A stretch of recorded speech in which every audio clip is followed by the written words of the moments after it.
রাসূল আকরাম সাল্লাল্লাহু আলাইহি ওয়াসাল্লাম হেদায়েতের মালিক ছিলেন না। যদি নবীজির কাছে হেদায়েতের পাওয়ার থাকতো তাহলে কমপক্ষে উনি ওনার চাচার জন্য হেদায়েতের ব্যবস্থা করতেন। নবীজির চাচা আবু তালেব, নবীজির জন্য কত মায়া, কত মোহাব্বত আর কত ভালোবাসা।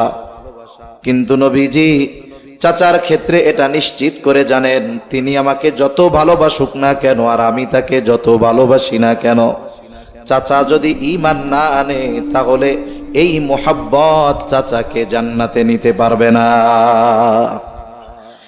এই জন্য আবু তালেবের জীবনের অন্তিম সময় রাসূলুল্লাহ সাল্লাল্লাহু আলাইহি ওয়াসাল্লাম আবু তালেবের মাথার কাছে গিয়ে চাচাকে বলে, চাচা আপনি শুধু বলেন লা ইলাহা ইল্লাল্লাহ, আপনার আর কিছু বলা লাগবে না, বাকি বিষয়ের জন্য আমি কিয়ামতে আল্লাহর কাছে আপনার জন্য সুপারিশ করব।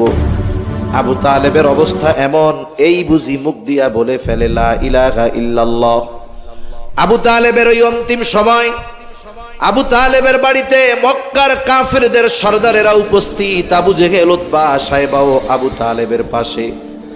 যখন অবস্থা এমন, এই বুঝি বলে লা ইলাহা ইল্লাল্লাহ, আবু জেহেল, উতবা, সাইবা দৌড় দিয়ে আবু তালেবের কাছে এসে বলে, আবু তালেব আপনি আমাদের গোত্রপতি, আপনাকে আমরা সবাই সম্মান করি, শ্রদ্ধা করি, ভালোবাসি।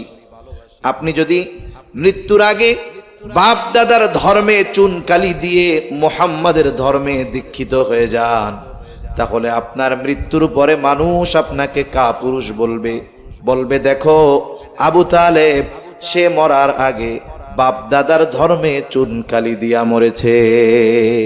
মানুষ আপনাকে অপমান করবে, মানুষ আপনাকে অসম্মান করবে। এইভাবে আবু তালেবকে উত্তেজিত করছে। আর আবু তালেব নসিব খারাপ, হেদায়েত নাই কপালে, কালিমা আর পড়তে পারে নাই। কালিমা পড়তে পারে নাই, জান্নাতে যাওয়ার উপায় আছে? জোরে মুখ দিয়া কন্যা আছে? নাই। নবীজির তো মন খারাপ। আহারে, যেই চাচা সেই 8 বছর থেকে নিয়ে 50 বছর পর্যন্ত আমার সামনে ঢালের মতো ছিল, ছায়ার মতো ছিল, এই চাচার ঈমান নসিব হলো না, হেদায়েত নসিব হলো না। নবীজির মন অনেক খারাপ। আল্লাহ তাআলা ওহী নাজিল করে জানায় দেন, ইন্নাকা লা তাহদি মান আহবাবতা ওয়ালাকিন্নাল্লাহা ইয়াহদি মান ইয়াশা। আল্লাহ তাআলা বলেন, ইন্নাকা লা তাহদি মান আহবাবতা, হাবিব আপনি যাকে মোহাব্বত করেন, ভালোবাসেন, আপনি তাকে হেদায়েত দিতে পারবেন না।